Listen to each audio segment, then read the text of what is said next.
બસ હવે બટાકાની ઉપર નાખો. બસ બસ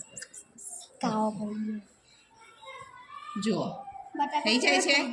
કાળો રંગ થાય છે ને તો શું કહેવાશે કે બટાકાની અંદર કાર્બોદિત હાજર છે.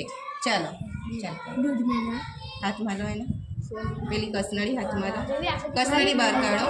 હા એને હાથમાં લો અને એમાં નાખો. બસ થોડું થોડું બસ એને કાઢી નાખો.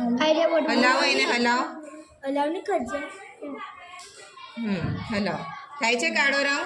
હલાવો એને બરાબર. કાળો રંગ થાય છે? નથી થતો. એટલે દૂધની, હા એટલે દૂધની અંદર કાર્બોદિત હાજર નથી. બરાબર. ચાલો થોડાક તલ લો, હજુ લો, હજુ થોડા નાખો. હવે એને વાળી દો. ને ગ્લાસથી છું. કાગળ ફાટી ના થઈ ગયો ટીચર, ડાઘા પડી ગયા. જેટલું વધારે છૂંદીશું ને જેટલા બધા નથી પડ્યા જો ટીચર પછી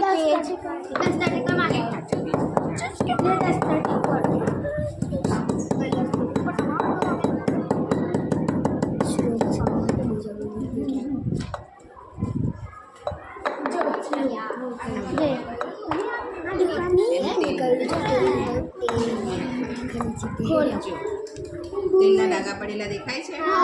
દેખાય ને તેલના ડાઘા પડેલા? તો એનો મતલબ શું થયો?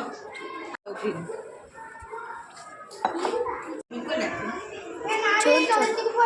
કઈ નહીં, થોડું થોડું જ કરજો તો ગુલાબી નાખો.